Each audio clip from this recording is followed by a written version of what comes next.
ಅಷ್ಟೇ ಅಲ್ಲ, ಕೆಲವೊಮ್ಮೆ ಪಾಪಗಳನ್ನು ಮಾಡಿದರೂ ಕೂಡ ಅದನ್ನೂ ಕೂಡ ಪರಮಾತ್ಮ ಲೆಕ್ಕ ಮಾಡುವುದಿಲ್ಲ. ಎಷ್ಟೋ ಜನ ಪಾಪಗಳನ್ನು ಮಾಡುತ್ತಾರೆ, ಆದರೆ ಇವನು ನನ್ನ ಭಕ್ತ ಅಂತ ಆದರೆ ಅದನ್ನು ಕ್ಷಮೆ ಮಾಡ್ತಾರಂತೆ. ಇದನ್ನ ಯಾಕೆ ಈ ಮಾತನ್ನು ಹೇಳ್ತಾ ಇದ್ದಾರೆ ಅಂದರೆ, ಇದು ಹೇಳುವಾಗ ನನಗೆ ನಮ್ಮ ಗುರುಗಳು ಹೇಳ್ತಾ ಇದ್ದ ಮಾತು ನೆನಪು ಬರ್ತದೆ. ನಿಮಗೆಲ್ಲ ಗೊತ್ತಿರಬಹುದು, ನಮ್ಮ ಗುರುಗಳು ಪೇಜಾವರ ಸ್ವಾಮಿಗಳು ವಿಶ್ವೇಶತೀರ್ಥರು ಅವರಿದ್ದಾಗ ನಾವು ಅವರ ಜೊತೆಗಿದ್ವಿ. ಯಾರೋ ಒಬ್ಬರು ಆಕಸ್ಮಿಕವಾಗಿ ಅವರ ಜೊತೆಯಲ್ಲೇ ಇದ್ದ ಸೇವಕರು, ಆ ಸೇವಕರು ಏನೋ ಒಂದು ದೊಡ್ಡ ತಪ್ಪನ್ನೇ ಮಾಡಿದರು. ದೊಡ್ಡ ತಪ್ಪನ್ನು ಮಾಡಿದಾಗ ಅವರನ್ನು ಮಠದಿಂದಲೇ ಹೊರಗೆ ಹಾಕಬೇಕು ಅವನನ್ನು. ಆದರೆ ಸ್ವಾಮಿಗಳೇನು ಮಾಡಿದರು ಅಂದರೆ, ಅವರಿಗೆ ಅವನನ್ನು ಕರೆದು ವಿಚಾರ ಮಾಡಿ ಎಲ್ಲ ಆದ ನಂತರ ಇಂಥ ತಪ್ಪು ಮಾಡಿದ್ದೀಯಾ ನೀನು ಅಂತ ಕೇಳಿದರು. ಹೌದು ಅಂತ ಒಪ್ಪಿಕೊಂಡ ನಂತರ ಇನ್ನು ಮೇಲೆ ಮಾಡಬೇಡ, ಇನ್ನು ಮೇಲೆ ನೀನು ಈ ರೀತಿ ತಪ್ಪು ಮಾಡೋದಿಲ್ಲ ಅಂತ ನಾನು ಎಲ್ರಿಗೂ ಹೇಳ್ತೀನಿ. ಎಲ್ಲರೂ ನಿನ್ನ ಮೇಲೆ ಸಿಟ್ಟಿನಲ್ಲಿದ್ದಾರೆ, ಯಾರು ಏನು ಮಾಡಬಾರ್ದು ಅಂತ ಹೇಳ್ತೀನಿ, ನನ್ನ ಜೊತೆಗೆ ಇರು ನೀನು, ಇನ್ನು ಮುಂದೆ ಇಂಥ ತಪ್ಪು ಮಾಡಬೇಡ ಅಂತ ಹೇಳಿದರು. ಅವನು ಮಾಡಿದ ತಪ್ಪನ್ನು ಕ್ಷಮೆ ಮಾಡಿದರು. ಅದಾದ ನಂತರ ನಾವೆಲ್ಲ ಹೋಗಿ ಕೇಳಿದ್ವಿ ಸ್ವಾಮಿಗಳನ್ನು, ಸ್ವಾಮಿ ಎಂಥ ಈ ತಪ್ಪು ಮಾಡಿದವ್ರು ಯಾರೂ ಕೂಡ ಇಂಥ ತಪ್ಪು ಮಾಡಿದವ್ರನ್ನ ಮತ್ತೆ ಹತ್ತಿರದಲ್ಲಿ ಸೇರಿಸೋದಿಲ್ಲ, ಆದರೂ ನೀವು ಮತ್ತೆ ನಿಮ್ಮ ಹತ್ತಿರದಲ್ಲೇ ಇಟ್ಟುಕೊಂಡಿದ್ದೀರಲ್ಲ, ಯಾಕೆ ಹೀಗೆ ಮಾಡ್ತಾ ಇದ್ದೀರಿ, ಕಳಿಸ್ಬಿಡ್ರಿ ಅವನನ್ನ ಅಂತ ನಾವೆಲ್ಲ ಹೇಳಿದರೆ ಸ್ವಾಮಿಗಳು ಹೇಳಿದರು, ನಾವು ಒಂದೊಂದು ಸರ್ತಿ ಏನು ಮಾಡ್ತೇವೆ, ನಮಗೆ ಗೊತ್ತಿಲ್ಲದೆ ನಾವು ತಪ್ಪು ಮಾಡ್ತಿರ್ತೇವೆ. ನಾವು ತಪ್ಪು ಮಾಡಿದಾಗ ಏನು ಮಾಡ್ತೀವಿ, ಅಕಸ್ಮಾತ್ ಒಂದು ಸಣ್ಣ ತಪ್ಪೆ, ಒಂದು ಉದಾಹರಣೆ, ಯಾವುದೋ ಒಂದು ಕೈಯಲ್ಲಿ ಒಂದು ಲೋಟ ನೀರು ಹಿಡ್ಕೊಂಡಿರ್ತೀವಿ, ಅಕಸ್ಮಾತ್ ನೀರೇನೋ ಕೆಳಗೆ ಚೆಲ್ಲಿತ್ತು ಅಂತ ಆದರೆ ಅಯ್ಯೋ ಚಲ್ತಲ್ಲ ಛೆ ಅಂತ ಅಂದ್ಕೊಳ್ತೀವಿ, ಮತ್ತೆ ಒರೆಸಿಬಿಡ್ತೀವಿ, ಸುಮ್ಮನಾಗ್ತೀವಿ.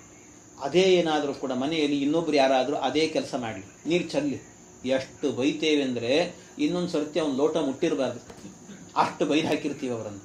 ಯಾಕೆ, ನಾವು ಮಾಡಿದರೆ ತಪ್ಪನ್ನು ನಮ್ಮನ್ನು ನಾವು ಕ್ಷಮೆ ಮಾಡಿಕೊಳ್ತೀವಿ ಅಂತ ಆದರೆ ಮತ್ತೊಬ್ಬರು ಮಾಡಿದ ತಪ್ಪನ್ನು ಯಾಕೆ ಕ್ಷಮೆ ಮಾಡಬಾರದು? ನಮ್ಮ ಗುರುಗಳು ನಮ್ಮನ್ನು ಕೇಳಿದ ಮಾತಿದೆ. ಹಾಗೆ ಇದು ನಾವು ನಮ್ಮ ಗುರುಗಳಲ್ಲೇ ಇಂಥ ಕಾರುಣ್ಯವನ್ನು ನೋಡಿದ್ದೇವೆ. ಹಾಗಾದರೆ ಇನ್ನು ಪರಮಾತ್ಮನಲ್ಲಿ ಎಂಥ ಕಾರುಣ್ಯ ಇರಬೇಕು ಅಂತ ಅರ್ಥ ಮಾಡಿಕೊಳ್ಳಿ. ಹಾಗೆ ಪಾಪಕರ್ಮವ ಸಹಿಸುವಡೆ ಲಕ್ಷ್ಮೀಪತಿಗೆ ಸಮರಾದ ದಿವಿಜರ ನೀಪಯೋಜ ಭವಾಂಡದೊಳಗಾವಲ್ಲಿ ನಾಕಾಣೆ. ಈ ಪಾಪಕರ್ಮವ ಸಹಿಸುವಡೆ, ಈ ಪಾಪಕರ್ಮವನ್ನ ಮಾಡಿದವರನ್ನೆಲ್ಲರನ್ನು ಕೂಡ ಕ್ಷಮೆ ಮಾಡ್ತಾನಲ್ಲ ಪರಮಾತ್ಮ. ಲಕ್ಷ್ಮೀಪತಿಗೆ ಸಮರಾದ, ಲಕ್ಷ್ಮೀಪತಿಗೆ ಸಮಾನವಾದಂಥ ಮತ್ತೊಬ್ಬ ವ್ಯಕ್ತಿ ಇಡೀ ಜಗತ್ತಿನಲ್ಲೇ ಕಾಣಲಿಕ್ಕೆ ಸಾಧ್ಯ ಇಲ್ಲಂತೆ. ಜಗತ್ತಿನಲ್ಲೇ ಈ ಭವಾಂಡದೊಳಗಾವಲ್ಲಿ ನಾ ಕಾಣೆ, ಈ ಇಡೀ ಬ್ರಹ್ಮಾಂಡದಲ್ಲೇ ನಾನು ಕಾಣಲಿಕ್ಕೆ ಸಾಧ್ಯ ಇಲ್ಲ ಅಂತ ಹೇಳ್ತಾರೆ. ಯಾಕೆ ಅಂದರೆ, ಗೋಪ ಗುರುವಿನ ಮಡದಿ ಭೃಗುನಗ ಚಾಪ ಮೊದಲಾದವರು ಮಾಡಿದ ಮಹಾಪರಾಧಗಳೆಣಿಸಿದನೇ ಕರುಣಾ ಸಮುದ್ರ ಹರಿ. ಗೋಪ ಅಂತ ಹೇಳಿದರೆ, ಗೋಪ ಅಂದ್ರೆ ನಂದಗೋಪ ಅಂದ್ರೆ ಕೃಷ್ಣನ್ ತಂದೆ, ಅಥವಾ ಗೋಪ ಅಂದ್ರೆ ಇಂದ್ರ, ಗೋ ಅಂತ ಹೇಳಿದರೆ ವಜ್ರಾಯುಧ ಅದರ ಒಡೆಯ, ಅಥವಾ ಗೋ ಅಂದ್ರೆ ಕಿರಣಗಳು, ಆ ಕಿರಣಗಳಿಗೆ ಒಳ್ಳೆ ತಂಪಾದ ಕಿರಣಗಳನ್ನು ಸೂಸುವಂತ ಚಂದ್ರ. ಗೋಪ ಅಂತ ಹೇಳಿದರೆ ಚಂದ್ರ, ಇಂದ್ರ, ನಂದಗೋಪ, ಯಾರನ್ನು ಬೇಕಾದ್ರೆ ಇಟ್ಕೊಳ್ಳಿ. ಇವರೆಲ್ಲರೂ ಕೂಡ ತಪ್ಪು ಮಾಡಿದ್ದಾರಂತೆ. ಇವರೆಲ್ಲರೂ ತಪ್ಪು ಮಾಡಿದ್ದಾರೆ. ಇವರೆಲ್ಲರೂ ತಪ್ಪು ಮಾಡಿದ್ದಾರೆ. ಏನೆಲ್ಲ ತಪ್ಪು ಮಾಡಿದ್ದಾರೆ? ಚಂದ್ರ ಎಂಥ ಅಪರಾಧವನ್ನ ಮಾಡಿದ್ದಾನೆ. ಇನ್ನು ಗೋಪ, ಈ ಇಂದ್ರನಾದವನಾಗಬೇಕಾದ್ರೆ ಅಹಲ್ಯಾದೇವಿಯ ಧರ್ಷಣೆ ಮಾಡಿದ್ದಾನೆ, ಅಹಲ್ಯಾದೇವಿಯದ್ದು. ಇನ್ನು ನಂದಗೋಪನು ಕೂಡ ಅನೇಕ ಬಾರಿ ಕೃಷ್ಣನ ವಿರುದ್ಧವಾಗಿ ಮಾತನಾಡಿದ್ದಾನೆ. ಆದ್ರಿಂದ ಇವರೆಲ್ಲ ಮಾಡಿದಂತ ಏನು ಪಾಪಗಳಿದ್ದಾವೆ, ಆ ಎಲ್ಲಾ ಪಾಪಗಳನ್ನು ಕೂಡ ಕ್ಷಮೆ ಮಾಡಿದ್ದಾನೆ ಪರಮಾತ್ಮ. ಅವ್ರನ್ನೇನಾದರೂ ಕೂಡ ಇವತ್ತಿನ ತನಕ ನೀನು ಸೆರೆಮನೆಯಲ್ಲಿ ಇರುವಂತೆ ಏನಾದ್ರು ಹಾಕಿದ್ದಾನೆ? ಯಾರನ್ನೂ ಹಾಗೆ ಮಾಡಲಿಲ್ಲ. ಅವರಿಗೆ ಕಾರುಣ್ಯವನ್ನೇ ತೋರಿಸಿದ್ದಾನಂತೆ. ಗುರುವಿನ ಮಡದಿ ಅಥವಾ ಚಂದ್ರನನ್ನಿಟ್ಟುಕೊಂಡ್ರೆ, ಚಂದ್ರ ದೊಡ್ಡ ಯಜ್ಞ ಮಾಡಿದಂತೆ. ಆ ಯಜ್ಞದಲ್ಲಿ ಎಲ್ಲಾ ದೇವತೆಗಳು ಬಂದರು. ಆ ದೇವತೆಗಳೆಲ್ಲ ಬಂದಾಗ ಗುರು ಅಂದ್ರೆ ಬೃಹಸ್ಪತ್ಯಾಚಾರ್ಯ ಹೆಂಡತಿ ತಾರಾದೇವಿ ಬಂದಂತೆ. ಆ ತಾರಾದೇವಿ ಬಂದಾಗ ಅವಳನ್ನು ಅಪಹರಣ ಮಾಡಿ ಅವಳ ಜೊತೆಗೆ ಸಂಸಾರ ಮಾಡಿಬಿಟ್ಟಂತೆ. ಈ ರೀತಿ ಗುರುಪತ್ನಿಯನ್ನೇ ಅಪಹರಣ ಮಾಡಿದ ಚಂದ್ರ. ಆದರೂ ಅಂಥ ಕೆಲಸ ಮಾಡಿದರೂ ಕೂಡ ಅವನ ಮೇಲೆ ಕಾರುಣ್ಯವನ್ನೇ ತೋರಿಸಿದ್ದಾನೆ. ಇಂಥ ಅಪರಾಧ ಮಾಡಿದರೂ ಕೂಡ ಕಾರುಣ್ಯವನ್ನೇ ತೋರಿಸಿದ್ದಾನಂತೆ ಪರಮಾತ್ಮ. ಇದು ಅವನ ಕಾರುಣ್ಯಕ್ಕೆ ಎಣೆಗಾಣಿ. ಇಂಥ ಕಾರುಣ್ಯ ಯಾರು ತೋರಿಸ್ಲಿಕ್ಕೆ ಸಾಧ್ಯ? ಗುರುವಿನ ಮಡದಿ ಅಂತ ಹೇಳಿದರೆ, ಆ ತಾರಾದೇವಿಯು ಕೂಡ ಸ್ವಲ್ಪ ಅಲ್ಲಲ್ಲಿ ತಪ್ಪು ಮಾಡಿದ್ದಾಳೆ, ಅವಳನ್ನು ಕೂಡ ಕ್ಷಮೆ ಮಾಡಿದ್ದಾನಂತೆ ಪರಮಾತ್ಮ. ಹೀಗೆ ಗುರುವಿನ ಮಡದಿ ನಗಚಾಪ ಭೃಗು ಅಂತ ಹೇಳಿದ್ರೆ ಭೃಗು ಮಹರ್ಷಿಗಳು ಬಂದು ಪರಮಾತ್ಮನ ಎದೆಗೆ ಒದ್ದಿದ್ದಾರೆ. ಅವರು ಎದೆಗೆ ಒದ್ದರೂ ಕೂಡ ಅವನ ಪಾದ ತೊಳೆದಿದ್ದಾನಂತೆ ಪರಮಾತ್ಮ. ಎಂಥ ಕಾರುಣ್ಯ! ಯಾರು ಮಾಡ್ತಾರೆ ಹೇಳ್ರಿ ಈ ರೀತಿ? ಬೇರೆ ಯಾರಾದ್ರಾಗಿದ್ರು ನನ್ನನ್ನೇ ಓದಿತೀಯನೋ, ಬಾ ನಿನ್ ಕಾಲು ಮುರಿತೀನಿ ಅಂತ ಹೇಳ್ತಿದ್ರು. ನಾವು ನಮ್ಮಂಥವ್ರು ಹಾಗೆ ಮಾಡೋ ಪೈಕಿ ನಾವೆಲ್ಲ. ಆದರೆ ಪರಮಾತ್ಮನ ಕಾರುಣ್ಯ ಎಂಥದ್ದು, ಅವನ ಎದೆಗೆ ಒದ್ದರೆ ಆ ಯಾವ ಸ್ಥಾನದಲ್ಲಿ ಲಕ್ಷ್ಮೀದೇವಿ ಇರ್ತಾಳೋ ಅಂಥ ಲಕ್ಷ್ಮಿಯನ್ನೇ ಕರೆದು ನಿನ್ನ ಕೈಯಿಂದ ನೀರು ಹಾಕು, ನಾನು ಪಾದ ತೊಳಿತೀನಿ ಎಂದಂತೆ ಭಗವಂತ. ಇದು ಕಾರುಣ್ಯ ಅಂತ ಹೇಳಿದ್ರೆ ದೇವರ ಕಾರುಣ್ಯ ಇಂಥದ್ದು. ನಗಚಾಪ, ನಗಚಾಪ ಅಂತ ಹೇಳಿದ್ರೆ ರುದ್ರದೇವರು ಅಂತ ಅರ್ಥ. ರುದ್ರದೇವರು ನಗಚಾಪ.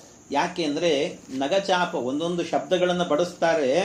ಹೇಗೆ ಬಳಸಿರ್ತಾರೆ ದಾಸರು ಅಂದ್ರೆ ಅದನ್ನ ಕೇಳಿದ್ರೆ ಅರ್ಥವೇ ಆಗೋದಿಲ್ಲ ಒಂದು ಸರ್ತಿ. ಹಾಗೆ ಬಳಸ್ಬಿಟ್ಟಿರ್ತಾರೆ ಕೆಲವು ಶಬ್ದಗಳನ್ನೆಲ್ಲ. ಇನ್ನು ಮುಂದೊಂದು ಕಡೆ ಬಳಸ್ತಾರೆ. ಅವ್ರು ಹೇಳೋದೇ ಹಾಗಿದೆ, ಚಳವಟ್ಟಳಿಯ ಅಂತ ಹೇಳ್ತಾರೆ. ಚಳವಟ್ಟಳಿಯ ಅಂತ, ಚಳಿವಟ್ಟಳಿಯ ಏನಂತ ಅರ್ಥವೇ ಆಗೋದು, ಚಳಿವೆಟ್ಟಳಿಯ ಅಂತ. ಏನು ಅದರ ಅರ್ಥ ಏನು ಗೊತ್ತಾ? ಅದಕ್ಕೂ ಚಳಿವಟ್ಟಳಿಯ ಅಂತ ಹೇಳಿದ್ರೆ ರುದ್ರದೇವರು ಅಂತ ಅರ್ಥ. ಚಳಿವಟ್ಟಳಿಯ ಅಂತ ಏನದರ ಅಭಿಪ್ರಾಯ ಹೇಗೆ? ರುದ್ರದೇವರು ಅಂತ ಅರ್ಥ ಹೇಗೆ ಅಂತ ಕೇಳಿದ್ರೆ, ಚಳಿ ಅಂದ್ರೆ ಗಡಗಡ ಅಂತ ನಡಗುವ ಚಳಿ. ಚಳಿ ವೆಟ್ಟ, ವೆಟ್ಟ ಅಂದ್ರೆ ಪರ್ವತ ಅಂತ ಅರ್ಥ. ಚಳಿವೆಟ್ಟ ಅಂತ ಹೇಳಿದ್ರೆ ಹಿಮಾಲಯ ಪರ್ವತ ಅಂತ. ಚಳಿವಟ್ಟಳಿಯ ಅಂತ ಹೇಳಿದ್ರೆ ಅವನ ಅಳಿಯ ಅಂತ, ಅಂದ್ರೆ ರುದ್ರದೇವರು ಅಂತ ಅರ್ಥ. ಪಾರ್ವತಿ ಗಂಡ, ಪರ್ವತರಾಜನ ಮಗಳು ಪಾರ್ವತಿ, ಅವಳ ಗಂಡ ಅಂತ. ಚಳಿವೆಟ್ಟಳಿಯ ಅಂತ ಹೇಳಿಬಿಡ್ತಾರೆ. ಶಬ್ದ ಕೇಳುವಾಗ ಏನಂತ ಅರ್ಥ ಆಗೋದಿಲ್ಲ, ಹಾಗಿರುತ್ತೆ. ಅಂತಹ ಶಬ್ದಗಳನ್ನೆಲ್ಲ ಪ್ರಯೋಗ ಮಾಡುತ್ತಾರೆ. ಈ ರೀತಿ ಮುಂದೆ ಬರ್ತದಂತ ಶಬ್ದಗಳು. ಹಾಗೆ ಪಾಪಕರ್ಮವ ಇನ್ನು ಇಲ್ಲಿ ನಗಚಾಪ ಅಂತ ಹೇಳಿದ್ರೆ ರುದ್ರದೇವರು. ನಗ ಅಂತ ಹೇಳಿದ್ರೆ ಪರ್ವತ. ನಗಚ್ಚತೀತಿ ನಗಹ ಅಂತ ಪರ್ವತ. ಆ ಪರ್ವತವನ್ನೇ ಒಂದು ಸರ್ತಿ ರುದ್ರದೇವರು ಬಾಣ ಮಾಡ್ಕೊಂಡ್ಬಿಡ್ತಾರಂತೆ. ಚಾಪ ಅಂದ್ರೆ ಬಾಣ ಅಂತ ಅರ್ಥ. ಆ ಪರ್ವತವನ್ನೇ ಬಾಣ ಮಾಡ್ಕೊಂಡ್ಬಿಟ್ಟಿದ್ರಂತ ಒಂದು ಸರ್ತಿ ಯುದ್ಧಕ್ಕೆ ಅಂತ. ಇಡೀ ಪರ್ವತವನ್ನು ಎತ್ತಿ ಒಂದು ಬಿಲ್ಲಿಗೆ ಜೋಡಿಸಿ ಅದನ್ನ ಬಾಣವನ್ನಾಗಿ ಮಾಡ್ಕೊಂಡ್ಬಿಟ್ಟಿದ್ರಂತೆ. ಅಂಥ ಒಂದು ಯುದ್ಧವನ್ನೇ ನಡೆಸಿದ್ರು. ಆದ್ರಿಂದ ನಗಚಾಪ ಅಂತ ಹೇಳಿದ್ರೆ ರುದ್ರದೇವರು. ಅವರು ಮೊದಲಾದವರು ಮಾಡಿದ ಮಹಾಪರಾಧಗಳೆಣಿಸಿದನೆ. ಇವರೆಲ್ಲ ಮಾಡಿದಂಥ ಅಪರಾಧಗಳನ್ನು ಎಲ್ಲಾದ್ರೂ ಪರಮಾತ್ಮ ಎಣಿಸಿದ್ದಾನ? ರುದ್ರದೇವರು ಕೂಡ ಕೆಲವೊಮ್ಮೆ ಮಾಡ್ತಿರ್ತಾರೆ ಅಪರಾಧಗಳನ್ನು. ರುದ್ರದೇವರು ಕೂಡ ಅಲ್ಲಲ್ಲಿ ಆಗಬೇಕಾದ್ರೆ ಒಂದು ಸರ್ತಿ ಹೀಗೆ ಮಾಡುತ್ತಾ ಪರಮಾತ್ಮ ಏನು ಮಾಡಿದ್ನ, ಪರಮಾತ್ಮನ ಬಳಿಯಲ್ಲಿ ರುದ್ರದೇವರು ಕೇಳಿದ್ರಂತೆ. ಏನು ಅಂದ್ರೆ, ಭಗವಂತನನ್ನ ದೇವರೇ ನಿನ್ನ ಮೋಹಿನಿ ರೂಪ ನೋಡಬೇಕು ಅಂತ ಆಸೆ ಆಗಿದೆ ನನಗೆ ಅಂತ. ಆ ಮೋಹಿನಿ ರೂಪ ನೋಡಬೇಕು ಅಂತ ಆಸೆ ಆದಾಗ ತೋರಿಸಿದಂತೆ ಪರಮಾತ್ಮ. ತೋರಿಸಿದ ಕೂಡಲೇ ತನ್ನ ಹೆಂಡತಿ ಕೈ ಬಿಟ್ಟು ಮೋಹಿನಿ ಹಿಂದೆ ಓಡೋಗಿದ್ರಂತೆ ರುದ್ರದೇವರು. ಅಂಥ ಅಪರಾಧಗಳನ್ನೆಲ್ಲ ಮಾಡಿದ್ದಾರೆ. ಇದನ್ನೆಲ್ಲ ವಾದರಾಜರು ಕೂಡ ಹೇಳ್ತಾರೆ.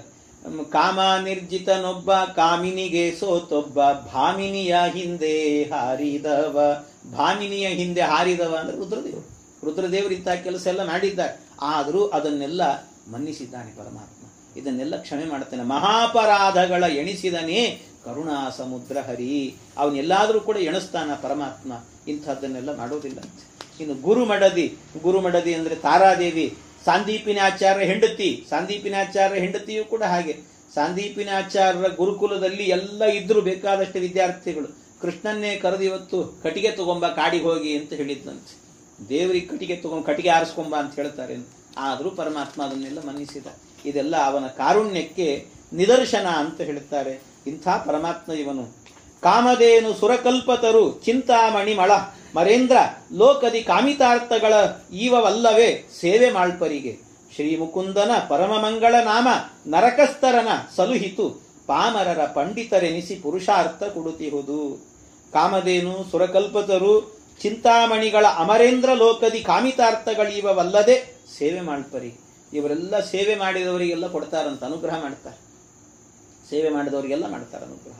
ನೀವು ಕಾಮಧೇನು ಅಂತೊಂದಿದೆ, ಕಾಮಿತಾರ್ಥವನ್ನು ಕೊಡುವಂತಹದ್ದು. ಅದು ಕ್ಷೀರ ಸಮುದ್ರದಲ್ಲಿ ಮಥನ ಮಾಡಬೇಕಾದ್ರೆ ಬಂದಂತ ಗೋವು.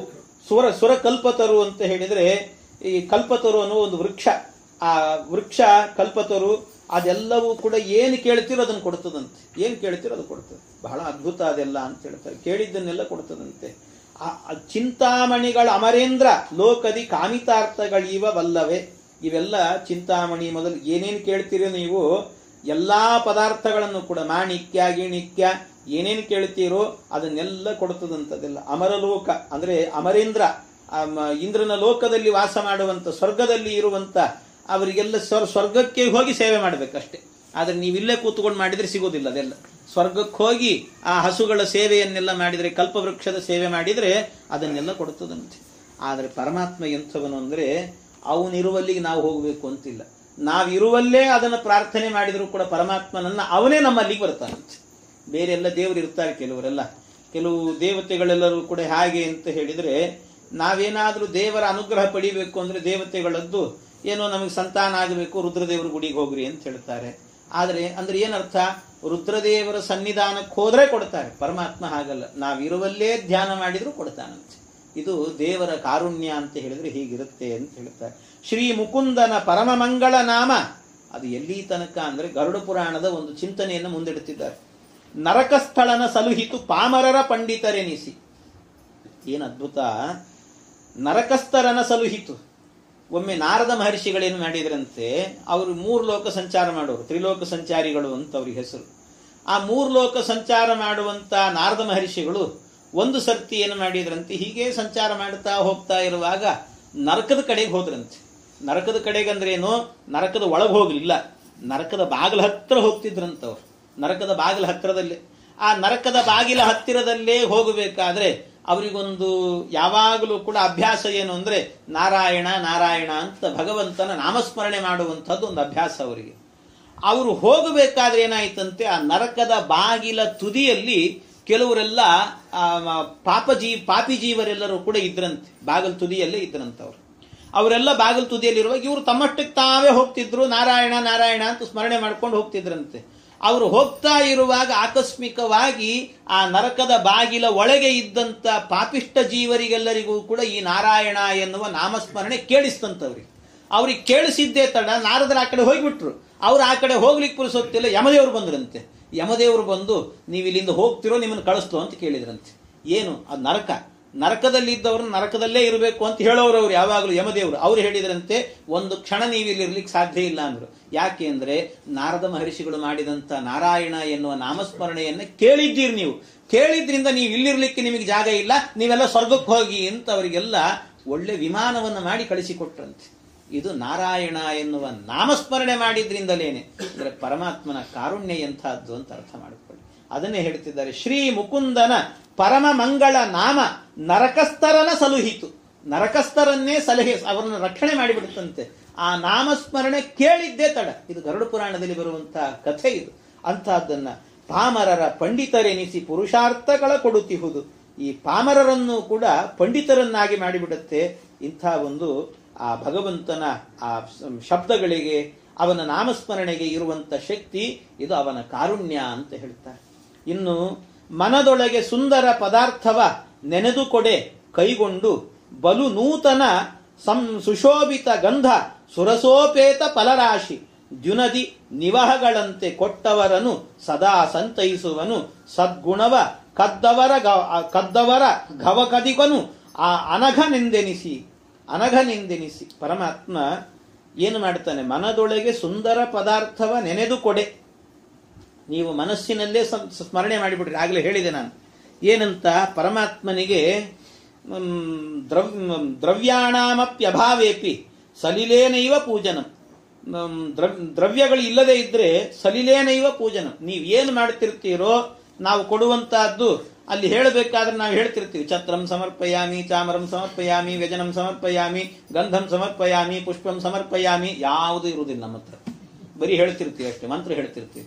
ಛತ್ರಂ ಪುಷ್ಪಂ ಸಮರ್ಪಯಾಮಿ, ಗಂಧಂ ಸಮರ್ಪಯಾಮಿ, ಆಚಮನ ಎಲ್ಲ ಏನ್ ಮಾಡ್ತಿರ್ತೀವಿ ನಾವು? ಬರೀ ಒಂದೊಂದು ಹನಿ ನೀರು ಬಿಡ್ತಿರ್ತೀವಿ ಸೌಟಲ್ಲಿ. ಆ ಕೌಳಿಗೆ ಸೌಟ್ ಇರ್ತದಲ್ಲ, ಆ ಉದ್ದರಣೆ ಹಿಡ್ಕೊಂಡು ಒಂದು ಹನಿ ನೀರು ಅಷ್ಟೇ, ಇಷ್ಟೇ ಬಿಡ್ತಿರ್ತೀವಿ. ಅಷ್ಟೇ ಮಾಡ್ರಿ ನೀವು ಅಂತಾನೆ ಪರಮಾತ್ಮ. ಆದ್ರೆ ಮನದೊಳಗೆ ಸುಂದರ ಪದಾರ್ಥವ, ನೀವು ಮನಸ್ಸಿನ ಒಳಗೆ ಸುಂದರವಾದ ಪದಾರ್ಥಗಳನ್ನು ಕೊಡ್ತಾ ಇದ್ದೇನೆ ಎನ್ನುವ ಅನುಸಂಧಾನವನ್ನ ಮಾಡಿಕೊಳ್ರಿ ಸಾಕು. ಆ ಅನುಸಂಧಾನ ಮಾಡಿಕೊಂಡು ನೀವು ಕೊಟ್ರೆ ನೆನೆದು ಕೊಡೆ ಕೈಗೊಂಡು ಬಲು ನೂತನ ಸುಶೋಭಿತ ಗಂಧ ಸುರಸೋಪೇತ ಫಲರಾಶಿ. ಎಂಥ ಅದ್ಭುತ ಪರಮಾತ್ಮ ಅಂತ ಹೇಳಿದರೆ, ದೇವರು ನಾವು ಕೊಡುವಂತಹದ್ದು ಒಂದೊಂದು ಬಿಂದು ಹನಿ ನೀರಾದರೂ ಕೂಡ, ನಾವೇನು ಕೊಟ್ಟರೂ ಕೂಡ, ಕೃಷ್ಣ ಹೇಳಿದ್ದಾನೆ, ಪತ್ರಂ ಪುಷ್ಪಂ ಫಲಂ ಥೋಯಂ ಯೋಮೇ ಭಕ್ತ್ಯಾ ಪ್ರಯಚ್ಛತಿ. ಯಾರು ನನಗೆ ಭಕ್ತಿಯಿಂದ ಇದನ್ನು ಕೊಡ್ತಾರೋ ಅವರಿಗೆ ನಾನು ಪರಮಾನುಗ್ರಹ ಮಾಡ್ತೇನೆ ಅಂತ ಪರಮಾತ್ಮ. ನೀವು ನೀರೇ ಕೊಟ್ಟರೂ ಕೂಡ ಅದನ್ನೆಲ್ಲ ಸ್ವೀಕಾರ ಮಾಡಿ ಭಗವಂತ ಏನು ಮಾಡ್ತಾನಂತೆ, ನಮಗೆ ಅನಂತವಾದ ಫಲವನ್ನು ಕೊಡ್ತಾನಂತೆ. ನಾವು ಹೇಳುವಾಗ ಒಂದು ಸಣ್ಣ ತಾಲಿಯಲ್ಲಿ ನೀರೇ ಇಟ್ಟಿರ್ತೀವಿ, ನೈವೇದ್ಯಕ್ಕೆ ಇಡಬೇಕಾದ್ರೆ ಒಂದು ತಾಲಿ ನೀರಿಟ್ಬಿಟ್ಟಿರ್ತೀವಿ. ನೀರಿಟ್ಟು ಬಿಟ್ಟು ಮಂತ್ರ ಮಾತ್ರ ಜೋರಾಗಿ ಹೇಳ್ತಿರ್ತೀವಿ. ಏನು ಮಂತ್ರ ನಮ್ದು? ಸೌವರ್ಣೈಸ್ತಾಲಿವರ್ಣೇ ಮಣಿಗಣ ರಚಿತೈರ್ ಗೋಘೃತಾಕ್ತಾನ್ ಸುಪಕ್ವಾನ್ ಭಕ್ಷಾನ್ ಭೋಜ್ಯಾಂಶ್ಚ ಲೇಹಾನ್ ಅಪಿ ಪರಮ ಮಹೋಚ್ಚೋಷ್ಯಮನ್ನಂ ನಿಧಾಯ. ಏನ್ ಇಷ್ಟೆಲ್ಲ ಹೇಳ್ತಿರ್ತೀವಿ, ಅದನ್ನ ಒಳ್ಳೆ ತುಪ್ಪ ಹಾಕಿದ್ದೀವಿ ಅದು ಇದು ಅಂತೆಲ್ಲ ಮಂತ್ರದಲ್ಲಿ ಹೇಳ್ತಿರ್ತೀವಿ ಅಷ್ಟೇ. ಇಡೋದು ಮಾತ್ರ ಒಂದು ತಾಲಿ ನೀರಿಟ್ಟಿರ್ತೀವಿ ಅಷ್ಟೇ. ಆದ್ರೆ ಅಷ್ಟೇ ಇಟ್ಟು ಮಾಡಿದ್ರು ಕೂಡ ಆದ್ರೆ ಮನಸ್ಸಿನಲ್ಲಿ ಇಷ್ಟು ಅನುಸಂಧಾನ ಮಾಡ್ತಿರಲ್ಲ. ಆ ಅನುಸಂಧಾನಕ್ಕೆ ಬೆಲೆ ಕೊಟ್ಟು ಪರಮಾತ್ಮ ಏನು ಮಾಡ್ತಾನೆ? ಬಲು ನೂತನ ನಮಗ್ ಕೊಡಬೇಕಾದ್ರೆ ಭಗವಂತ ಅವನು ನೀರು ತಗೊಳ್ತಾನೆ. ನಮಗೇನು ಕೊಡ್ತಾನೆ ಅಂದ್ರೆ ನೂತನ ಸುಶೋಭಿತ ಗಂಧ ಸುರಸೋಪೇತ ಫಲರಾಶಿ. ಒಂದೊಂದು ಹಣ್ಣು ಕೊಡ್ತಿರ್ತಾನಂತೆ. ಕೆಲವೊಮ್ಮೆ ಆ ಹಣ್ಣು ನೋಡಿದ್ರೆ ತಿನ್ನಬೇಕು ಅನಿಸ್ತಿರ್ತದೆ. ಅಷ್ಟು ಸುಂದರವಾದ ಹಣ್ಣುಗಳನ್ನು ಕೊಡ್ತಾನೆ ನಮಗೆ ಜೀವನದಲ್ಲಿ. ಅಂತ ಹಣ್ಣು ಕೊಟ್ಟಿರ್ತಾನೆ. ಅದು ಹೇಗೆ? ಸುಶೋಭಿತ ಗಂಧ, ಒಳ್ಳೆ ಪರಿಮಳ ಬರ್ತಿರ್ತದೆ, ಹಣ್ಣಿನ ಪರಿಮಳ. ಅಷ್ಟೇ ಅಲ್ಲ, ಸುರಸೋಪೇತ, ಸುರಸ, ಒಳ್ಳೆ ರಸ ತುಂಬಿರ್ತದಂತೆ ಅದರಲ್ಲಿ. ಇಂಥ ಫಲರಾಶಿಗಳನ್ನೇ ಕೊಟ್ಟು ಬಿಡ್ತಾನಂತೆ ಪರಮಾತ್ಮ. ಇದು ಕೆಲವೊಂದು ದಿವಸ ನೋಡಿ ಹೇಗಿರ್ತದೆ ಊಟ. ನಾವು ಬೇಕು ಅಂದ್ರೂ ಅಂತ ಸಿಗೋದಿಲ್ಲ. ದೇವರ ಆರಾಧನೆ ಮಾಡಿಬಿಟ್ಟಿದ್ವಿ ಅಂದ್ರೆ ಕೆಲವೊಂದು ದಿವಸ ಊಟ ಕೊಡ್ತಾನಂತೆ ದೇವರು. ಆ ಊಟ ಮಾಡಿ ತೃಪ್ತರಾಗಿ ಬಿಡ್ತೀವಿ, ಅಷ್ಟು ಆನಂದ ಕೊಟ್ಟಿರ್ತಾನೆ. ಇದೆಲ್ಲ ಪರಮಾತ್ಮನ ಕಾರುಣ್ಯ ಅಲ್ಲದೆ ಇನ್ನೇನಂತ ಹೇಳಬೇಕಿದಕ್ಕೆ ಅಂತ ಹೇಳ್ತಾರೆ. ಈ ರೀತಿ ಪರಮಾತ್ಮ ಕೊಡುವಂತಹದ್ದು ಇಷ್ಟು ಅದ್ಭುತವಾಗಿ ಅನುಗ್ರಹವನ್ನು ಮಾಡ್ತಾನಂತೆ ದೇವರು ಅಂತ ಹೇಳಿದ್ದಾರೆ. ಇದೆಲ್ಲ ಪರಮಾತ್ಮನ ಕಾರುಣ್ಯ. ಇನ್ನಷ್ಟೇ ಅಲ್ಲ, ಒಡಲ ನೆಳಲಂದದಲ್ಲಿ ಹರಿಯಮ್ಮಡನೆ ತಿರುಗುವ ಒಂದರಕ್ಷಣ ಬಿಡದೆ ಬೆಂಬಲನಾಗಿ ಭಕ್ತಾಧೀನನೆಂದೆನಿಸಿ ತಡೆವ ದುರಿತೌಘಗಳ ಕಾಮದ ಕೊಡುವ ಸಕಲೇಷ್ಟಗಳ ಸಂತತ ನಡೆವ ನಮ್ಮಂದದಲ್ಲಿ ನವಿಶೇಷ ಸನ್ಮಹಿಮ. ಪರಮಾತ್ಮ ಒಡಲ ನೆಳನಂದದಲ್ಲಿ, ಹಿಂದೆ ಒಂದು ದೃಷ್ಟಾಂತ ಕೊಟ್ಟಿದ್ದೆ ಅಂತ ಹೇಳಿ ಒಂದು ಕೊಟ್ಟಿದ್ದಾರೆ. ಸರ್ಪದ ದೃಷ್ಟಾಂತ ಕೊಟ್ರಲ್ಲ, ಸರ್ಪ ರಕ್ಷಣೆ ಮಾಡುತ್ತೆ, ಹಾಗೆ ನಿಷ್ಕಾಮದಿಂದ ರಕ್ಷಣೆ ಮಾಡುತ್ತೆ ಅಂತ ಹೇಳಿದ್ರಲ್ಲ, ಅಷ್ಟು ಸಾಕಾಗಲಿಲ್ಲ. ಇನ್ನೊಂದು ಹೇಳ್ತಿದ್ದಾರೆ, ಒಡಲ ನೆಳಲಂದದಲ್ಲಿ ಪರಮಾತ್ಮ ನಮ್ಮನ್ನು ಹೇಗೆ ರಕ್ಷಣೆ ಮಾಡುತ್ತಾನೆ ಅಂತ ಹೇಳಿದರೆ, ಒಡಲು ಅಂದ್ರೆ ದೇಹ. ಈ ದೇಹಕ್ಕೆ ನಾವು ಮುಂದೆ ಹೋಗ್ತಾ ಇದ್ರೆ ನಮ್ಮ ನೆರಳು ಹಿಂದಿರುತ್ತದೆ. ಯಾವಾಗಲೂ ನೀವು ಎಲ್ಲಿ ಹೋದ್ರೂ ನಿಮ್ಮನ್ನು ಬಿಡೋದಿಲ್ಲ ನೆರಳು. ನಿಮ್ಮ ಜೊತೆಗೆ ಬರ್ತಿರ್ತದೆ ನೆರಳು ಅಷ್ಟೇ. ಅದು ಮನೆ ಒಳಗೆ ಹೋದಾಗ ಕಾಣಿಸೋದಿಲ್ಲ ಅಷ್ಟೇ, ಅದು ಎಲ್ಲಿ ಹೊರಗೆ ಹೋದರೂ ಕೂಡ ನಿಮ್ಮ ಜೊತೆಗೆ ಇರ್ತದೆ. ಹಾಗೆ ಒಡಲ ನೆಳಲಂದದಲ್ಲಿ, ನೆರಳು ಅಂತ ಹೇಳಿದ್ರೆ ನೆರಳು ಅಂತ ಅರ್ಥ. ನಮ್ಮ ನೆರಳು ಯಾವಾಗಲೂ ನಮ್ಮ ಬೆನ್ನ ಹಿಂದೆ ಇದ್ದು ನಮ್ಮ ಜೊತೆಗೇ ಬರ್ತಿರ್ತದಲ್ಲ, ಹಾಗೆ ಅದೇ ರೀತಿಯಲ್ಲಿ ಪರಮಾತ್ಮನೂ ಕೂಡ ನಮ್ಮನ್ನ ಹರಿಯಮ್ಮೊಡನೆ ತಿರುಗುವ ಒಂದರಕ್ಷಣ ಬಿಡದೆ, ಹರಿಯಮ್ಮೊಡನೆ ಪರಮಾತ್ಮನೂ ಕೂಡ ನಮ್ಮ ಜೊತೆಯಲ್ಲೇನೆ ಒಂದರಕ್ಷಣವೂ ಕೂಡ ಬಿಡದೇನೆ ನಮ್ಮ ಜೊತೆಗೇ ಇರ್ತಾನಂತೆ. ಯಾವಾಗಲೂ ರಕ್ಷಣೆ ಮಾಡ್ತಿರ್ತಾನೆ ದೇವರು, ಯಾವಾಗಲೂ ರಕ್ಷಣೆ ಮಾಡ್ತಾನೆ ಪರಮಾತ್ಮ. ನಮಗ್ ಗೊತ್ತಾಗೋದಿಲ್ಲ ಅಷ್ಟೇ. ನಾವೇನೋ ಅಂದ್ಕೊಂಡಿರ್ತೀವಿ, ಬಚ್ಚಲು ಮನೆಗೆ ಹೋಗಿರ್ತೀವಿ, ಒಂದು ಕ್ಷಣದಲ್ಲಿ ಏನೋ ಸೋಪ್ ಕೆಳಗೆ ಬೀಳುತ್ತದೆ, ಗೊತ್ತಿಲ್ಲದೆ ಸೋಪಿನ ಮೇಲೆ ಕಾಲಿಟ್ಬಿಡ್ತೀವಿ, ಜಾರಿ ಬೀಳುವ ಪ್ರಸಂಗ, ತಲೆಯೇ ಒಡೆದು ಹೋಗಬೇಕು. ಒಂದು ಕ್ಷಣದಲ್ಲಿ ಏನೋ ಗೋಡೆ ಗೀಡೆ ಹಿಡ್ಕೊಂಡು ನಾವು ರಕ್ಷಣೆ ಆಗಿಬಿಡ್ತದೆ ನಮ್ದು. ಯಾರು ರಕ್ಷಣೆ ಮಾಡಿದ್ವಿ? ನಾವು ಅಂದ್ಕೊಳ್ತೀವಿ ಹಬ್ಬ ನಾವೇ ಮಾಡ್ಕೊಂಡ್ವಿ ಅಂತ ಅನ್ಕೊಳ್ತಿರ್ತೀವಿ. ನಾವಲ್ಲ, ನಾವೆಲ್ಲೋ ಏನೋ ಪುಣ್ಯ ಕರ್ಮವನ್ನು ಮಾಡಿದ್ದೀವಿ, ದೇವರು ಆ ಕ್ಷಣದಲ್ಲಿ ಬಂದು ನಮ್ಮನ್ನು ರಕ್ಷಣೆ ಮಾಡಿ ಹೋದ ಅಂತ ತಿಳ್ಕೋಬೇಕು. ಒಂದು ಕ್ಷಣದಲ್ಲಿ ರಕ್ಷಣೆ ಮಾಡ್ತಾನಂತೆ ಪರಮಾತ್ಮ. ಒಂದು ಕ್ಷಣವೂ ನಮ್ಮನ್ನು ಬಿಟ್ಟಿರೋದಿಲ್ಲ ಭಗವಂತ. ಅದು ನಮಗೆ ಗೊತ್ತಾಗಬೇಕು. ಆ ಎಚ್ಚರ ನಮ್ಮಲ್ಲಿ ಇರಬೇಕಂತ ಯಾವಾಗಲೂ ಕೂಡ. ಆ ಎಚ್ಚರ ಇತ್ತು ಅಂತಾದ್ರೆ ಸದಾ ಕಾಲದಲ್ಲೂ ಕೂಡ ಹರಿಯಮ್ಮೊಡನೆ ತಿರುಗುವ ಒಂದರಕ್ಷಣ ಬಿಡದೆ, ಒಂದು ಕ್ಷಣವೂ ಕೂಡ ಬಿಡದೇನೆ ನಮ್ಮ ಜೊತೆಗೆ ಇದ್ದು ಬೆಂಬಲನಾಗಿ ಭಕ್ತಾಧೀನನೆಂದೆನಿಸಿ. ಭಕ್ತಾಧೀನ, ನಮ್ಮ ಅಧೀನನಂತೆ. ನಾವು ನೆರಳನ್ನ ಕೈ ಮೇಲೆತ್ತಿದ್ರೆ ಕೈ ಕಾಣಿಸುತ್ತೆ ಅಲ್ಲಿ ನೆರಳು, ಕೈ ಕೆಳಗಿಳಿಸಿದ್ರೆ ಕೆಳಗೆ. ಹಾಗೆ ನಮ್ಮ ಅಧೀನನಂತೆ ನಾವು ಅವನ ಭಕ್ತರಾದ್ರೆ ಅವನೇ ನಮ್ಮ ಅಧೀನ ಆಗಿಬಿಡ್ತಾನಂತೆ ಪರಮಾತ್ಮ. ಆ ರೀತಿ ಅಧೀನನಾಗಿ ಪರಮಾತ್ಮ ನಮ್ಮನ್ನ ಸಂರಕ್ಷಣೆ ಮಾಡುತ್ತಾನೆ. ತಡೆವ ದುರಿತೌಘಗಳ ಕಾಮದಿ ಕೊಡುವ ಸಕಲೇಷ್ಟಗಳ, ನಮ್ಮ ದುರಿತೌಘಗಳೆಲ್ಲವನ್ನೂ ಕೂಡ, ದುರಿತ ಅಂದ್ರೆ ಪಾಪ, ಈ ಏನು ಪಾಪ ಕರ್ಮಗಳು ಇದ್ದಾವೆ ಆ ಪಾಪಗಳನ್ನೆಲ್ಲವನ್ನು ಕೂಡ ತಡಿತಾನೆ. ನಮ್ಮಿಂದ ಪಾಪಗಳನ್ನು ಮಾಡಿಸೋದಿಲ್ಲ, ಒಳ್ಳೆ ರೀತಿಯ ಅನುಗ್ರಹವನ್ನು ಮಾಡುತ್ತಾನಂತೆ ಪರಮಾತ್ಮ. ನವ ಸುವಿಶೇಷ ಸನ್ಮಹಿಮ. ನವ ಒಳ್ಳೆ, ಅವನಲ್ಲಿ ಯಾವಾಗಲೂ ಕೂಡ ವಿಶೇಷ. ಅವನನ್ನು ಏನು ಮಾಡಿದ್ರೂ ಒಂದೊಂದು ವಿಶೇಷತೆ ಇರುತ್ತೆ ಪರಮಾತ್ಮನಲ್ಲಿ. ಅಂತ ವಿಶೇಷನಾಗಿರುವಂತ ಸನ್ಮಹಿಮ ಈ ರೀತಿ ಅನುಗ್ರಹ ಮಾಡುತ್ತಾನೆ. ಇನ್ನೂ ಇಂಥ ದೃಷ್ಟಾಂತವನ್ನು ಹೇಳ್ತಾರೆ. ಮತ್ತೊಂದು ದೃಷ್ಟಾಂತ ಕೊಟ್ಟಿದ್ದಾರೆ. ಕಣ್ಣಿಗೆವೆ ಎಂದದಲ್ಲಿ ಕೈ ಮೈ ಕಿಣ್ಣಿಗೊದಗುವ ತೆರದಿ ಪಲ್ಗುಳು ಪಣ್ಣು ಫಲಗಳ ನಿಗಿದು ಜಿಕ್ವೆಗೆ ರಸವ ನೀವಂತೆ. ಪುಣ್ಯ ಫಲಗಳ ನೀವುದಕ್ಕೆ ನುಡಿವೆಣ್ಣ ನಾಲ್ಮಂಡಲದಿ ಲಕ್ಷ್ಮಣ ನಣ್ಣ ನೊದಗುವ ಭಕ್ತರವಸರಕ್ಕೆ ಆ ರಮಗಣ ಸಹಿತ ಅಮರಗಣ ಸಹಿತ. ಪರಮಾತ್ಮ ಕಣ್ಣಿಗೆವೆ ಎಂದದಲ್ಲಿ ಹೇಗಿರ್ತಾನೆ ನಮ್ಮ ಜೊತೆಗೆ, ಒಂದು ನೆರಳಿನಂತೆ ಅಂತ ಹೇಳಿದ್ರಲ್ಲಿ ಇನ್ನೊಂದು ದೃಷ್ಟಾಂತ ಹೇಳ್ತಿದ್ದಾರೆ. ಪರಮಾತ್ಮ ಕಣ್ಣಿಗೆವೆ ಎಂದದಲ್ಲಿ ಅಂತ. ಈ ಕಣ್ಣಿಗೆ ಎವೆ ಅಂದ್ರೆ ರೆಪ್ಪೆ, ಕಣ್ಣಿನ ರೆಪ್ಪೆ. ಈ ರೆಪ್ಪೆ ಯಾವಾಗಲೂ ಕಣ್ಣಿನ ಹತ್ತಿರದಲ್ಲೇ ಇರ್ತದೆ, ಆದರೆ ಕಣ್ಣಿಗೆ ಅದು ಕಾಣಿಸೋದಿಲ್ಲ ಅಷ್ಟೇ. ರೆಪ್ಪೆ ಕಾಣಿಸ್ತದೆ, ನಮ್ಮ ಕಣ್ಣಿಗೆ ನಮ್ಮ ರೆಪ್ಪೆ ಕಾಣಿಸೋದಿಲ್ಲ. ಹಾಗೆ ಆದರೆ ನೀವೇನಾದರೂ ನೋಡಿಬೇಕಾದ್ರೆ ನಿಮಗೆ ಗೊತ್ತಿಲ್ಲದೇನೆ ಜೋರು ಗಾಳಿ ಬೀಸಿದಾಗ ಧೂಳು ಹೇಳ್ತದೆ ಮೇಲೆ, ಕಣ್ಣಿನೊಳಗೆ ಧೂಳು ಹೋಗ್ತಾ ಇದ್ರೆ ಕೂಡಲೇ ಏನು ಮಾಡುತ್ತೆ, ರೆಪ್ಪೆ ಏನು ಮಾಡುತ್ತೆ, ಬಂದು ಅದನ್ನು ಮುಚ್ಚಿ ಧೂಳು ಒಳಗೆ ಹೋಗದೆ ಇರುವಂತೆ ರಕ್ಷಣೆ ಮಾಡುತ್ತದೆ ಕಣ್ಣಿನ ರೆಪ್ಪೆ. ಹಾಗಾದ್ರೆ ಕಣ್ಣಿನ ರೆಪ್ಪೆಗೆ ನೀವೇನು ಹೇಳಲಿಲ್ಲ ಅದು ಹೋಗಿ ಅಂತ, ಅದು ಬಂತು ಅಂದ್ರೆ ಆಟೋಮೆಟಿಕ್ ಆಗಿ ತಾನೇ ಕಣ್ಣು ಮುಚ್ಚುತ್ತೆ, ಧೂಳು ಒಳಗೆ ಹೋಗದೆ ಇರುವಂತೆ ರಕ್ಷಣೆ ಮಾಡುತ್ತದೆ ಕಣ್ಣನ್ನು. ಹಾಗೂ ಅದೇ ರೀತಿಯಲ್ಲಿ ಕಣ್ಣಿಗೆವೆ ಎಂದದಲ್ಲಿ, ಕಣ್ಣಿನೆವೆಯಂತೆ ಪರಮಾತ್ಮ ಸದಾ ಕಾಲದಲ್ಲಿ ನಮ್ಮ ಜೊತೆಗಿರ್ತಾನಂತೆ. ದೇವರು ಯಾವಾಗಲೂ ಇದ್ದು ರಕ್ಷಣೆ ಮಾಡ್ತಿರ್ತಾನೆ. ಎಲ್ಲೋ ಸ್ಕೂಟ್ರಲ್ಲಿ ಹೋಗ್ಬೇಕಾದ್ರೆ ಕೆಳಗೆ ಬೀಳ್ತಿರ್ತೇವೆ, ಆದರೂ ಬಿಳಿಸಿಲ್ಲ. ಯಾಕೆ? ದೇವರು ರಕ್ಷಣೆ ಮಾಡಿದ, ದೇವರಿದ್ದಾನೆ, ದೇವರೇ ನಮ್ಮನ್ನು ರಕ್ಷಣೆ ಮಾಡಿದ ಅಂತ. ಕಣ್ಣಿಗೆವೆ ಎಂದದಲ್ಲಿ ಕೈ ಮೈ ಕಿಣ್ಣಿಗೊದಗುವ ಪರಮಾತ್ಮ ಯಾವಾಗಲೂ ಕೂಡ ರಕ್ಷಣೆ ಮಾಡ್ತಿರ್ತಾನೆ. ಅಂದರೆ ನಮ್ಮ ಜೊತೆಗಿರ್ತಾನೆ, ನಾವು ಅದನ್ನು ಮರೆತು ಬಿಡ್ತೇವೆ. ನಾವು ಧೂಳು ಬಂದಾಗ ಕಣ್ಣಿನೊಳಗೆ ಧೂಳು ಹೋಗೋದನ್ನು ರಕ್ಷಣೆ ಮಾಡಿದ್ದು ಯಾವುದು? ಕಣ್ಣಿನ ರೆಪ್ಪೆ. ಯಾವತ್ತಾದ್ರೂ ಒಂದು ದಿವಸ ಆದರೂ ಯೋಚನೆ ಮಾಡ್ತೀವ, ಇವತ್ತು ನನ್ನ ಕಣ್ಣಿನ ಒಳಗೆ ಧೂಳು ಹೋಗದೇ ಇರುವಂತೆ ರಕ್ಷಣೆ ಮಾಡಿದ್ದು ನನ್ನ ರೆಪ್ಪೆ ಅಂತ ಒಂದು ದಿವಸ ಯೋಚನೆ ಮಾಡ್ತೀವ? ನಾವು ಮಾಡೋದಿಲ್ಲ. ಹಾಗೆ ನಾವೆಲ್ಲಾದರೂ ಕೂಡ ಏನೋ ಅಪಘಾತ ಆಗ್ತಿರ್ತದೆ, ಅಲ್ಲೆಲ್ಲ ರಕ್ಷಣೆ ಆಗ್ತಿರ್ತದೆ, ನಮಗೆ ನಾವು ಯೋಚನೆ ಮಾಡೋದಿಲ್ಲ. ದೇವರು ರಕ್ಷಣೆ ಮಾಡಿದ ಅಂತ ಒಂದು ಕ್ಷಣ ಅನ್ನೋದಿಲ್ಲಂತೆ ನಾವು, ಅದೆಲ್ಲ ನಮ್ಮ ಮನಸ್ಸಿಗೆ ಬರೋದಿಲ್ಲ. ಆದ್ರಿಂದ ಆದರೆ ಪರಮಾತ್ಮ ಮಾತ್ರ ಹಾಗೆ ಜೊತೆಗೇ ಇದ್ದು ರಕ್ಷಣೆ ಮಾಡ್ತಿರ್ತಾನೆ. ಇದು ಭಕ್ತರ ಮೇಲಿನ ಕಾರುಣ್ಯ ಅವನಿಗೆ. ಕೈ ಮೈ ಕಿಣ್ಣಿಗೊದಗುವ ತೆರದಿ ಪಲ್ಗುಳು. ಕೈ ಮೈ ಕಿಣ್ಣಿ, ಕೈ ಮೈ ಅಂದ್ರೆ ಕೈಗೆ ಮೈಗೆ ಇದಕ್ಕೆಲ್ಲದಕ್ಕೂ ಕೂಡ ಈ ಕಿಣ್ಣಿಗೊದಗುವ ತುರಿಸುತ್ತೆ. ಈ ಸೊಳ್ಳೆ ಗಿಳ್ಳೆ ಎಲ್ಲ ಬಂದು ಕಚ್ಚುತ್ತೆ. ಆ ಸೊಳ್ಳೆ ಗಿಳ್ಳೆ ಎಲ್ಲ ಬಂದು ಕಚ್ಚಿದಾಗ ಆ ಸಂದರ್ಭದಲ್ಲಿ ಇಲ್ಲಿ ತುರಿಕೆ ಆಯ್ತಲ್ಲ, ಆ ತುರಿಕೆ ಆದಾಗ ಆ ಕೆರೆದಂತ ಸಂದರ್ಭದಲ್ಲಿ ಕೈ ಕೂಡಲೇ ಅಲ್ಲಿಗೆ ಹೋಗುತ್ತೆ, ಕೆರ್ಕೊಳ್ಳುತ್ತೆ. ಕೆರೆದಾಗ ಒಂದೇನೋ ಆನಂದ ಆಗತ್ತೆ ನೋಡಿ. ಕೆರೆದಾಗ ಈ ಕೆಲವೆಲ್ಲ ಹಾಗೆ ಒಬ್ಬ ಕವಿ ಹೇಳ್ತಾನೆ, ಅಂಡಂ ಕಂಡೂಯಮಾನೇನ ಯತ್ಸುಕಂ. ಈ ಕಂಡೂಯಮಾನ ಅಂದ್ರೆ ಕೆರೆಯೋದು.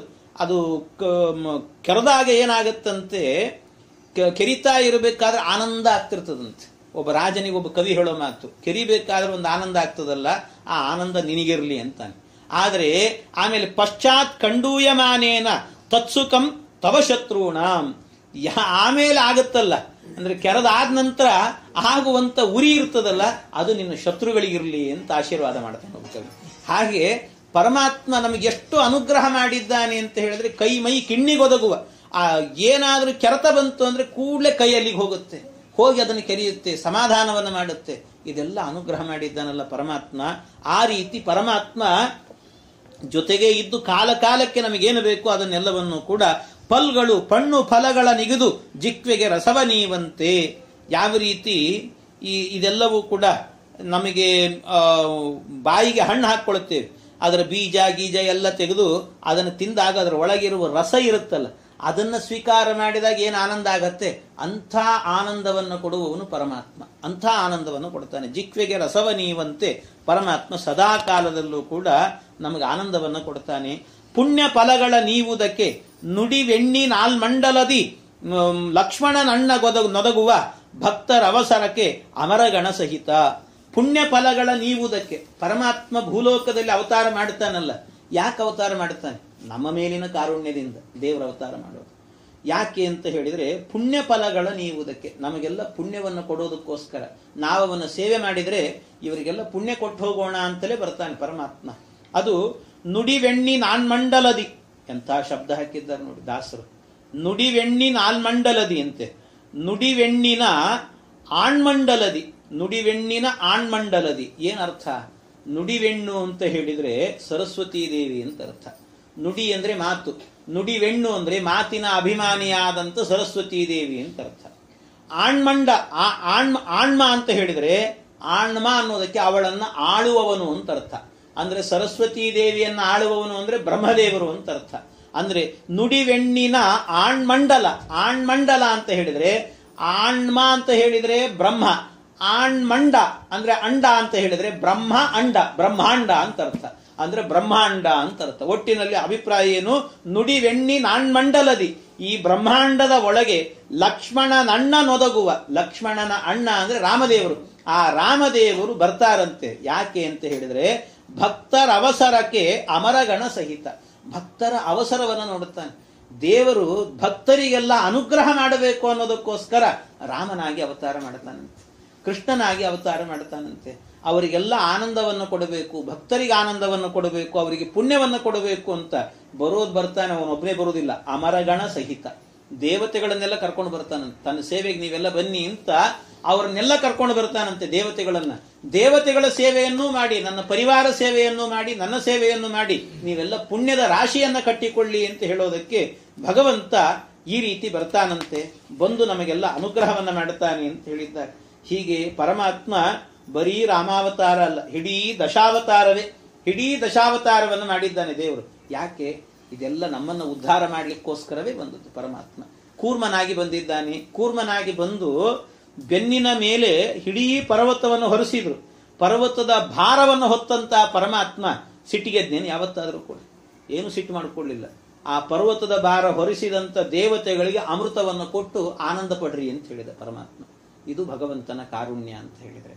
ಆದ್ರಿಂದ ಪರಮಾತ್ಮ ಮೀನ ಕೂರ್ಮ ವರಾಹನ ಪಂಚಾತನ ಅತುಳ ಶೌರ್ಯವಾಮನ ರೇಣುಕಾತ್ಮಜ ರಾವಣಾದಿ ನಿಶಾಚರ ಧ್ವಂಸಿ ಧೇನುಕಾಸುರ ಮತನ ತ್ರಿಪುರವ ಹಾನಿಗೈಸಿದ ನಿಪುಣ ಕಲಿಮುಖ ದಾನವರ ಸಂಹರಿಸಿ ಧರ್ಮದಿ ಕಾಯ್ದ ಸುಜನರನ. ಈ ಪರಮಾತ್ಮ 10 ಅವತಾರಗಳನ್ನು ಹೇಳಿಬಿಟ್ಟಿದ್ದಾರೆ. ಮತ್ಸ್ಯ ಕೂರ್ಮೋ ವರಾಹಶ್ಚ ಅಂತ ಹೇಳಿ ಎಲ್ಲ 10 ಅವತಾರಗಳು. ಆ ಎಲ್ಲ ಅವತಾರದಿಂದಲೂ ಕೂಡ ಪರಮಾತ್ಮ ಮತ್ಸ್ಯ, ಕೂರ್ಮ, ವರಾಹ, ನರಸಿಂಹ, ವಾಮನ, ಈ ಪರಶುರಾಮ ಮತ್ತು ರಾಮ, ದಶರಥ ರಾಮ ಮತ್ತು ಕೃಷ್ಣ, ಬುದ್ಧ, ಕಲ್ಕಿ, ಈ 10 ಅವತಾರಗಳಿಂದಲೂ ಕೂಡ ಪರಮಾತ್ಮ ಭಗವಂತ ಶ್ರೀ ಮನೋಹರ ಶಮಲ ವರ್ಜಿತ ಕಾಮಿತಪ್ರದ ಕೈವರದಳ ಶ್ಯಾಮ ಶಬಲ ಶರಣ್ಯ ಶಾಶ್ವತ ಶರ್ಕರ ರಾಕ್ಷಸ ಸಾಮಸನ್ನುತ ಸಕಲ ಗುಣಗಣ ಧಾಮ ಶ್ರೀ ಜಗನ್ನಾಥ ವಿಠಲ ಈ ಮಹಿಮೆಯೊಳ ಅವತರಿಸಿ ಸಲಹಿದ ಸಕಲ ಸುಜನರನ. ಪರಮಾತ್ಮ ಶ್ರೀ ಮನೋಹರ, ಲಕ್ಷ್ಮೀದೇವಿಯ ಮನಸ್ಸನ್ನ ಅಪಹರಿಸುವಂತ ಪರಮಾತ್ಮ ಶಮಲವರ್ಜಿತ, ಅವನಲ್ಲಿ ದೋಷಗಳ್ಯಾವುದೂ ಕೂಡ ಇಲ್ಲ. ಕಾಮಿತಪ್ರದ, ಅಭಿಷ್ಟವನ್ನೆಲ್ಲ ಕೊಡತಕ್ಕಂಥವನು ಭಗವಂತ.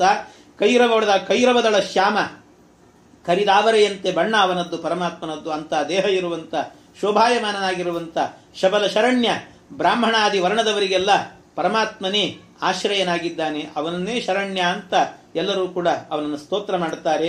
ಶಾಶ್ವತ, ಯಾವಾಗಲೂ ಏಕಪ್ರಕಾರವಾಗಿರ್ತಾನೆ, ವಿಕಾರ ಎನ್ನುವಂತಹದ್ದಿಲ್ಲ. ಶರ್ಕರಾಕ್ಷ ಸಖ, ದೇವತೆಗಳಿಗೆಲ್ಲ ಅವನು ಮಿತ್ರನಾಗಿದ್ದಾನೆ, ಸಖನಾಗಿದ್ದಾನೆ. ಸಾಮಸನ್ನುತ, ಸಾಮವೇದದಿಂದ ಸ್ತುತ್ಯನಾಗಿದ್ದಾನೆ ಪರಮಾತ್ಮ. ಸಕಲ ಗುಣಧಾಮ, ಎಲ್ಲ ಗುಣಗಳಿಗೆ ಆಶ್ರಯಭೂತನಾಗಿದ್ದಾನೆ. ಜಗನ್ನಾಥ ವಿಠಲ, ನನ್ನ ಏನು ಬಿಂಬರೂಪಿಯಾದ ಪರಮಾತ್ಮ ಇದ್ದೀ ಈ ಮಹಿಮೆಯೊಳ ಅವತರಿಸಿ ಸಲಹಿದಿ ಸಕಲ ಸುಜನರನ. ಈ ಮಹಿಮೆಯನ್ನ ಈ ಭೂಮಿಯಲ್ಲಿ ಅವತಾರ ಮಾಡಿ ಎಲ್ಲರನ್ನೂ ಕೂಡ ರಕ್ಷಣೆ ಮಾಡುತ್ತೀಯೋ ಪರಮಾತ್ಮ. ನಿನ್ನ ಕಾರುಣ್ಯಕ್ಕೆ ಏನು ಅಂತ ಹೇಳಲಿಕ್ಕೆ ಸಾಧ್ಯ? ನಿನ್ನ ಕಾರುಣ್ಯವನ್ನ ನಾವು ಬರೀ ಧ್ಯಾನ ಮಾಡಬೇಕಷ್ಟೆ. ಈ ಕಾರುಣ್ಯದ ರಸವನ್ನೇ ಹರಿಸಿಬಿಡ್ತಾನಂತೆ ಪರಮಾತ್ಮ. ಅಂತ ಭಗವಂತ ನಿನ್ನ ಕಾರುಣ್ಯ ನಮ್ಮ ಮೇಲೆ ಇರಲಿ ಅಂತ ಅವನನ್ನು ಧ್ಯಾನ ಮಾಡುತ್ತಾ ಈ ಸಂಧಿಯನ್ನು ಮುಗಿಸಿದ್ದಾರೆ. ಮತ್ತೆ ಮುಂದಿನ ಸಂಧಿಯಲ್ಲಾಗಬೇಕಾದ್ರೆ ಪರಮಾತ್ಮನ ವ್ಯಾಪ್ತಿಯನ್ನ, ಭಗವಂತ ಎಲ್ಲೆಲ್ಲಿ ಇದ್ದಾನೆ, ಯಾವ ಯಾವ ರೂಪದಿಂದ ಎಲ್ಲೆಲ್ಲಿ ಇರ್ತಾನೆ, ಹೇಗಿರ್ತಾನೆ, ಎಲ್ಲೆಲ್ಲಿ ಇದ್ದು ಏನನ್ನ ಮಾಡುತ್ತಾನೆ, ಯಾವ ರೀತಿ ರಕ್ಷಣೆ ಮಾಡುತ್ತಾನೆ, ಅದನ್ನೆಲ್ಲ ನಿರೂಪಣೆ ಮಾಡುತ್ತಾರೆ.